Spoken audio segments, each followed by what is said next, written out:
Alrighty, yo, what is going on, everybody? It's your boy, Mr. DDG94, back with another reaction video. Today, we're going to react to 6 role players who got traded and instantly became stars. Ooh, off the bat, ooh, shit, that's tough. Who got traded, though? They had to be traded, okay? So, Jermaine O'Neal,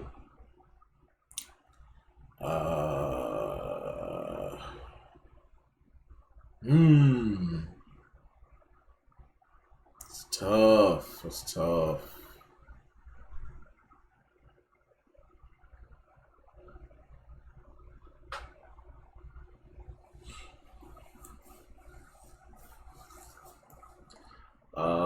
Shit.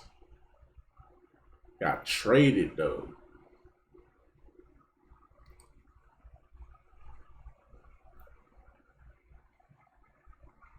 And instantly became stars. Jermaine O'Neal comes to mind.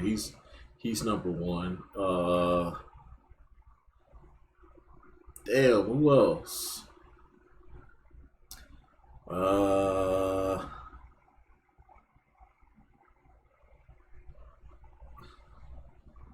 Mikal Bridges, I guess. I guess you could say Mikal Bridges. I know it's Mikal, but I call him Mikal because it's funny. Shit. Damn.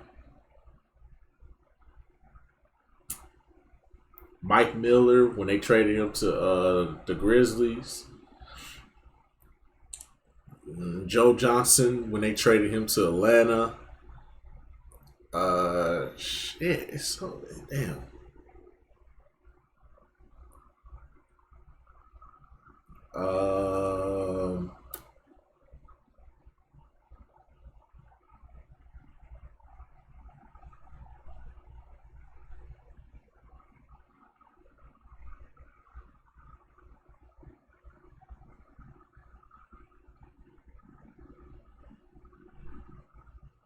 Isaiah Thomas when they traded him from Phoenix to Boston, and he broke out and became an all-star.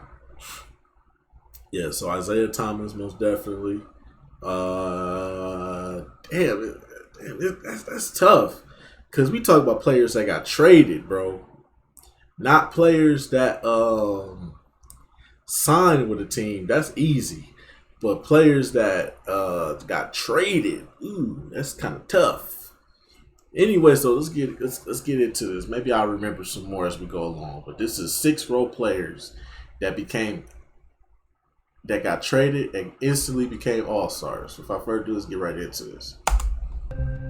So I've been watching the Nets recently after the Kevin Durant and Kyrie Irving trades.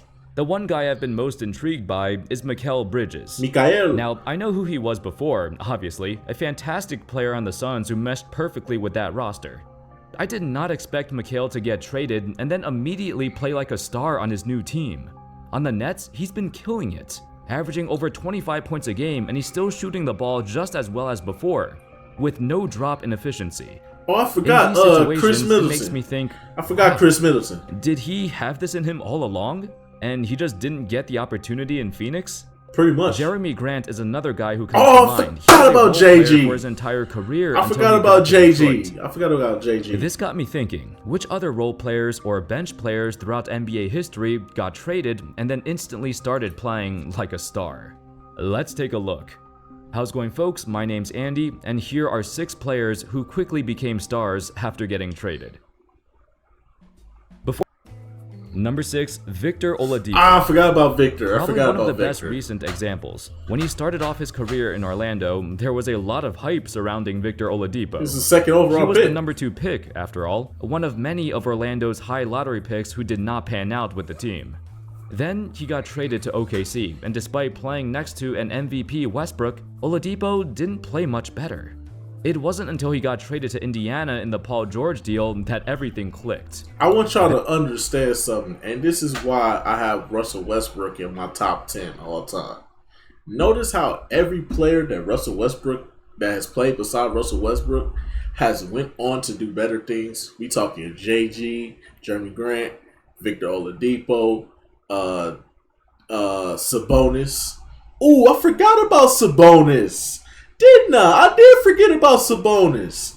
Yeah, see, that I gotta remember they was all in OKC. Sabonis was in OKC. Fucking Steven Adams.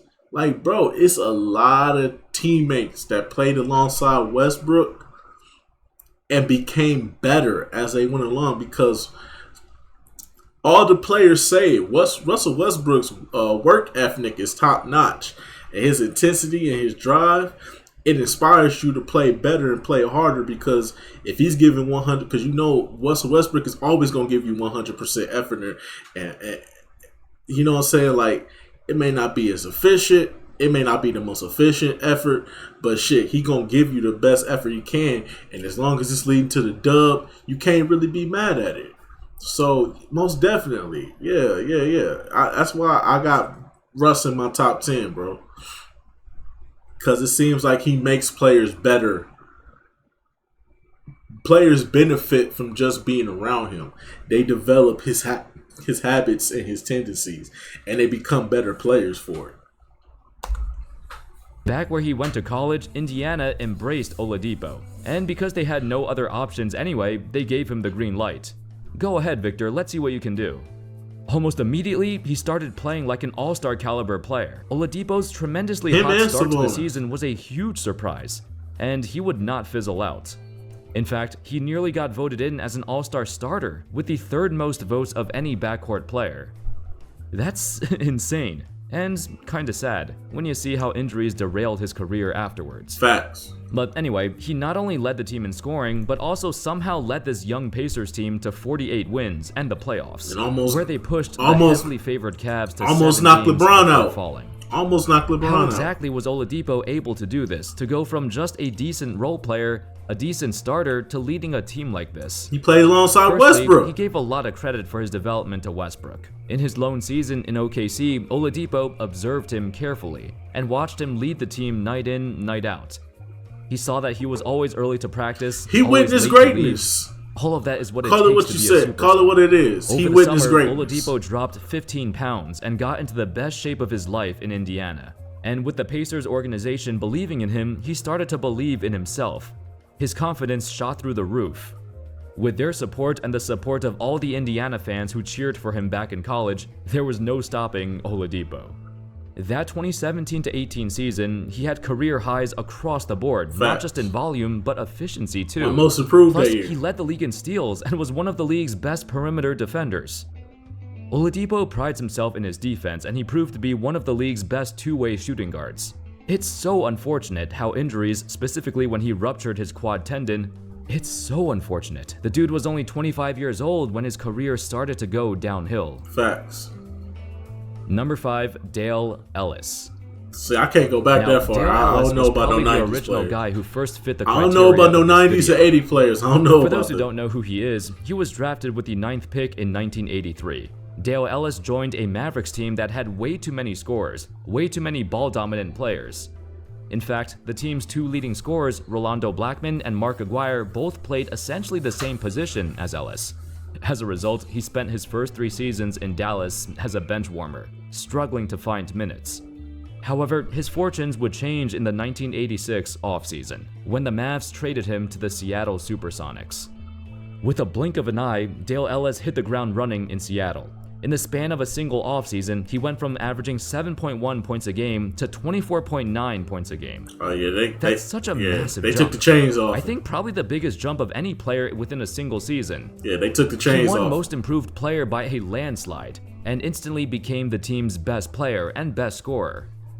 Heck, he even led the 7-seed Sonics to the Western Conference Finals. Damn. Ellis would continue leading Seattle to the playoffs, and over the next several years, he averaged as much as 27.5 points a game, and shot a whopping 48% from 3. Damn, almost a That 50-40-90. was unheard of back in the 80s. Heck, that's unheard of right now. He was widely considered the NBA's best shooter. Ellis's rise to stardom came out of nowhere too, but it wasn't necessarily a huge surprise. He was always a great shooter throughout his life, and in Dallas, he just never had the chance to show it. The dude was the 9th pick of the draft for a reason, and this is one of the cases where his situation mattered the most. Had he got drafted to the Sonics or any other team that gave him minutes from the get-go, he could have been a star right from the beginning. Facts. Number 4, Jermaine O'Neal. Most definitely. Growing up and watching basketball in the 2000s, it was certainly an exciting time. And like everyone else, I felt like Jermaine O'Neal came out of nowhere to become one of the best big men of the decade. Cause he really did come out of nowhere. For his first 4 seasons, he was withering away on the Blazers bench. They wouldn't use him. At that him. time, they sported a front court of Rasheed Wallace, Arvydas Sabonis, and Cliff Robinson. And they kept acting like, oh, he the young guy. We ain't gonna use him yet. We're gonna use you when the timing is right. Use the nigga now. You probably would have beat the Lakers if you used him. You dumb son of a bitch. The fuck y'all doing, man? You know Rasheed Wallace gonna fuck around and get texts. You know that was gonna happen. All you had to do is put the young fella in there, have him energized and get a couple of points. He probably could have did something, but nah, fuck that. Let's not give him the reins just yet. Man, that's why the goddamn Portland Trail Blazers lost to the goddamn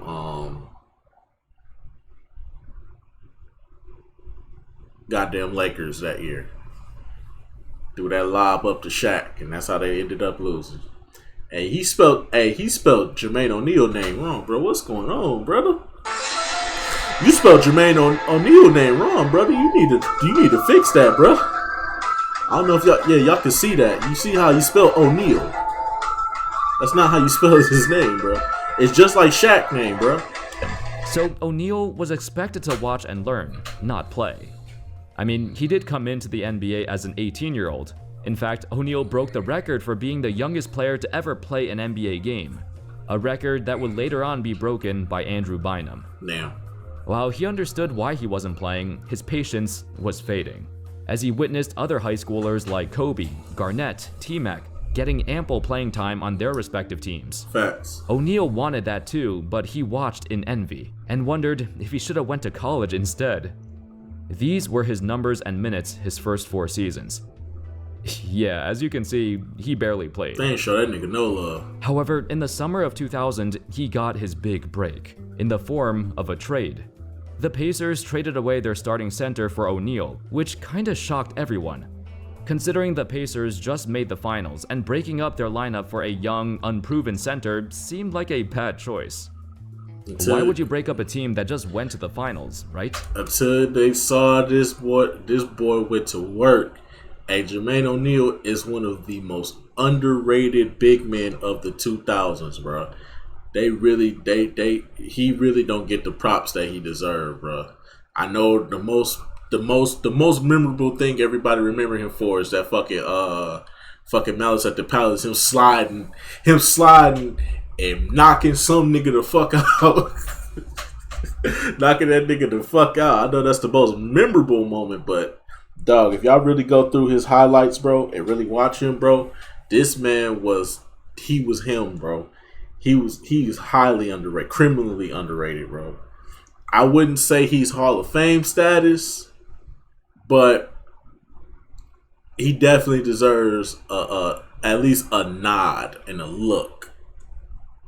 Not saying that he's Hall of Fame status at all. I don't know if he qualifies for that, but I would say that he definitely deserves to be in. Definitely deserves some more recognition than what he gets nowadays. However, over time, it became the right choice. When O'Neal first found out he got traded, he excitedly said, "I finally get a chance to show what I can do." I don't think anybody really knows. Not at all. However, Blazers head coach Mike Dunleavy thought otherwise and explained the reason O'Neal did not get minutes. "I just don't think he was as talented as the guys who were playing in front of him." Oh boy, was he wrong. Shortly after the trade, O'Neal became an all-star and the NBA's most improved player. He started a string of 6 consecutive all-star appearances for the Pacers. It turned out the Pacers were correct in trading for him because he quickly became the man of the franchise. And his rise to stardom gave Reggie Miller a shot to win an NBA championship before his retirement. That was the Pacers' ultimate goal for this trade, to quickly rebuild and go younger, to give Miller one last chance to win the title in Indiana. And then Malice at the Palace. Unfortunately, it didn't happen. Despite having a season where they won 61 games in 2004, they'd lose to the Pistons in the conference finals. Then the year later, the Malice at the Palace happened. Too many players on the Pacers got suspended, so it was a lost season for them. Facts. Still, prior to the trade, O'Neal was a complete afterthought. So just to get this opportunity in Indiana, he felt so blessed. Number 3, Kevin Johnson. I forgot about him. Damn! The most improved player in their second season. In fact, only 7 NBA players in history has done so. But KJ is the only one to do it after getting traded in the middle of his rookie year. Initially drafted by Cleveland with the 7th overall pick, KJ came off the bench behind Forgot about KJ, bro. And it frustrated him that he didn't get much playing time. He made this clear to the front office that he wanted more minutes, but they couldn't give it to him. So I wasn't thinking that far back, though. I was thinking like 2000s and up. Happened to him and the Suns. This team had a losing record for years, but immediately when KJ joined, in his first full season with the team, he averaged 20 points and 12 assists, more than doubling his previous averages. He not only became one of the league's best point guards, but also stamped his name as the future face of the Suns franchise. It wasn't just his numbers either, KJ exemplified confidence. Despite being just 22 years old when he got to Phoenix and being the youngest guy on the roster, he also became the most KJ was a vocal motherfucker leader on the though, team. bro. Under They'll never KJ's give him his leadership, props the Suns either, bro. reached back-to-back Western KJ Conference definitely Finals in deserved his 89 props. and 90. Over the years, KJ had some pretty bad luck with injuries, especially untimely injuries, which caused his career to fall off quicker than expected. For a few years though, he was absolutely dominant. One of the most athletically gifted point guards ever, who also had incredible vision. That was a bad boy At that time, right there. everyone truly believed he would take over Magic as the best point guard in the NBA. And if it wasn't for the injuries, he could have done that. Facts. Number 2, Ben Wallace. I don't know Ben Wallace's story that well. I know he was playing in Washington. I thought that he just left and went to Detroit. I didn't know that he got traded. But yeah, if that's the case, then hell yeah, Ben Wallace. Do you guys remember what Ben Wallace was like before he joined the Pistons? Good, because I don't remember either. All we remember about Ben Wallace before the Pistons was the fact that Kobe baptized that man in a preseason game. That's because prior to his arrival to Detroit, Wallace's career was at a dead end. I mean, for an undrafted player to make it to the league in the first place is very impressive, so at least he had that going for him. But before Detroit, he was considered an okay center who played good defense but a horrible offensive player. When he got to Detroit, he was still considered a horrible offensive player, but quickly became the greatest defender of his generation. That's what they needed. The Pistons went from 21st in defense to 8th in the season immediately when Wallace joined them, and eventually they'd have a top 2 or top 3 defense a few years later. Rebounding titles, leading the league in blocks, winning Defensive Player of the Year 4 times, Wallace was the first player of the modern era to become a superstar solely on his defensive impact. The reason for his immediate impact has to do with his fit. Wallace fit seamlessly into the Pistons' game plan that focused on wearing the opponents out with their rugged, slow-paced playstyle. Facts. What made these teams so special was that every player in their starting lineup was previously seen as a lost cause or a reject, or an afterthought.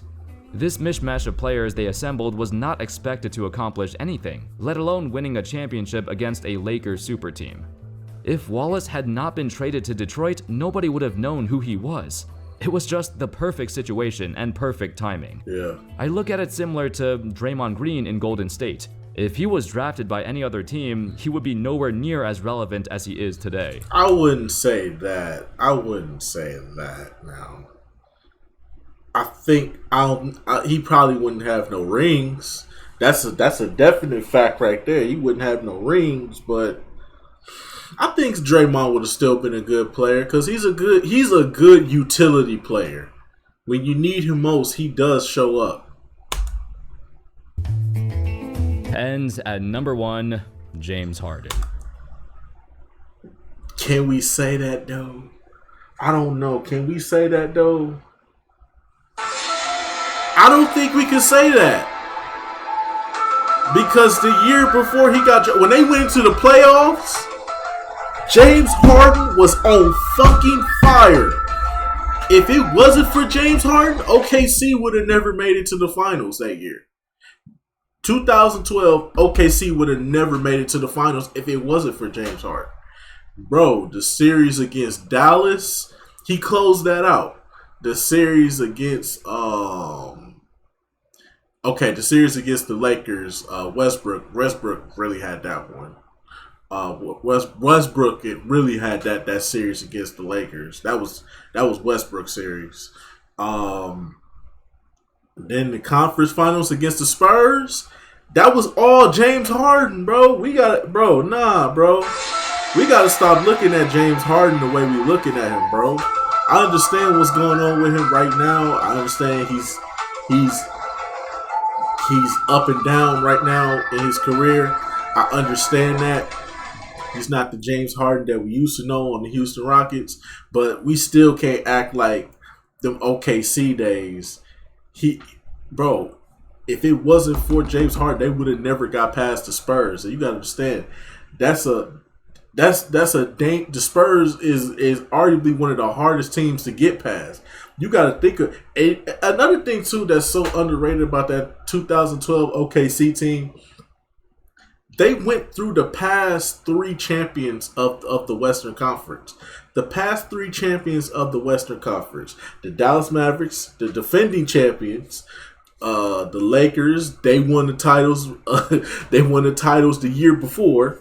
And then you had the Spurs who won it 2007. So there was the last three teams in the West to win